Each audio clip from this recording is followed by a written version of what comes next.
I keep the receipts for people who forget what kindness costs. For 7 years, I funded my sister's dream while mine gathered dust. I told myself that when Elise became a surgeon, the sacrifice would be worth it. But the day she filed a lawsuit to steal our grandfather's inheritance from me, I learned some debts are paid in court, not gratitude. My name is Mara Vance. I'm a freelance fraud investigator. I find the secrets people bury. In my family, that made me the fixer, the one who glued broken things back together while everyone else admired the cracks. When Dad's business faltered and Mom's nerves couldn't handle the stress, it was my account that covered Elise's tuition, her rent, her textbooks with their crisp, unbroken spines. I lived on rice and unreliable cars, taking extra surveillance jobs that left me hollow-eyed. Mom called it being the family foundation. She never said the foundation was expected to crumble quietly. The shift began at a Sunday dinner. Elise floated in, her new lab coat draped like a victory flag. "Mara's driving me to the white coat ceremony tomorrow," Mom announced, not glancing my way. "Don't be late with one of your stakeouts." "I've never missed an event for her," I said, the knife in my hand steady. "You miss things in other ways," Elise said, scrolling through her phone. "You just compensate with money." Mom's voice was a soft, sharp blade. "Your role is to support Mara. That's your gift. Let Elise have the spotlight." I said nothing. I finished chopping vegetables for a meal I wouldn't stay to eat. When Grandpa Leo passed, the family chat ignited. "Elise needs stability for her residency," Mom wrote. "Mara, you'll handle the estate paperwork, won't you?" I typed okay. My first mistake. Grandpa wasn't wealthy. A small house, a fishing cabin, some stocks, and his father's vintage Hamilton watch. The will, read in a lawyer's office that smelled of dust and regret, left the house to me. The watch to me. The stocks split. 70/30ths in my favor, cited, services rendered. There was a letter for me alone. One line etched itself into my bones, to the one who paid in silence when others made noise. Elise's smile didn't reach her eyes. Mom patted my hand. "You'll sign the house over, of course. Elise needs the asset. Be reasonable." 2 weeks later, I was served. Elise contested the will, claiming I'd manipulated a frail old man. Her evidence was a curated story. Photos of me visiting Grandpa, copies of my checks to her relabeled as proof of financial control. Her attorney used phrases like undue influence and exploitation of family goodwill. The hearing was in a pale, cold room. Elise spoke first, her tone polished, sterile. She painted me as a schemer who'd isolated our grandfather. Her lawyer presented documents that were true, yet utterly hollow, a version of reality with the heart cut out.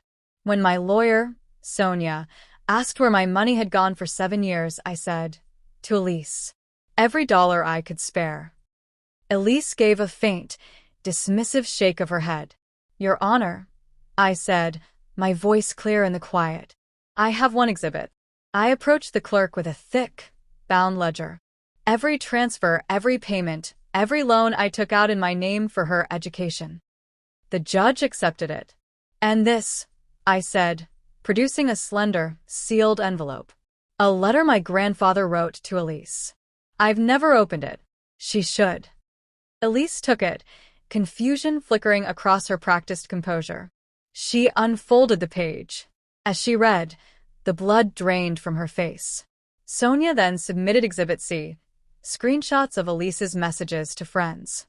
"Keeping the loans in Mara's name is smarter. I can always leverage guilt if needed." Another, sent after the will reading, "A legal threat will scare her into handing over the house. She hates conflict." The judge peered over his glasses. "Ms. Vance, you mentioned a line from your own letter?" I held up my page.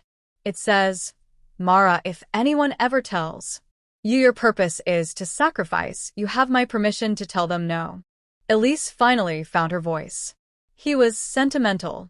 He didn't understand the pressure I was under. The judge looked at her, then at the evidence before him. A slow, incredulous smile touched his lips. Then he did the unexpected. He laughed.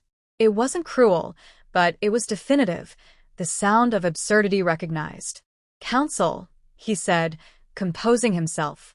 "Unless your client wishes to pay for the privilege of a trial, I suggest you discuss a dismissal with prejudice." The gavel didn't fall, but a lifetime of compliance did. We settled on a bench outside.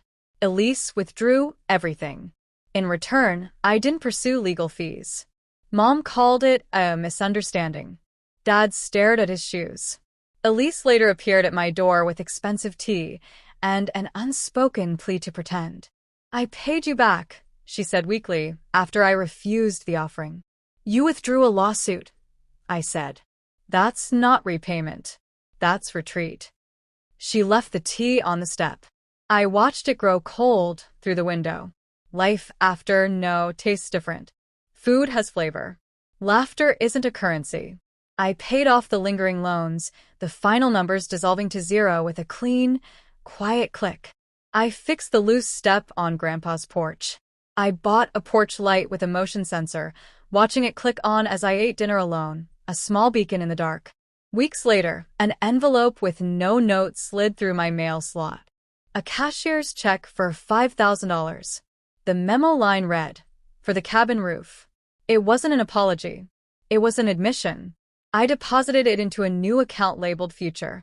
I keep Grandpa's watch on my desk now.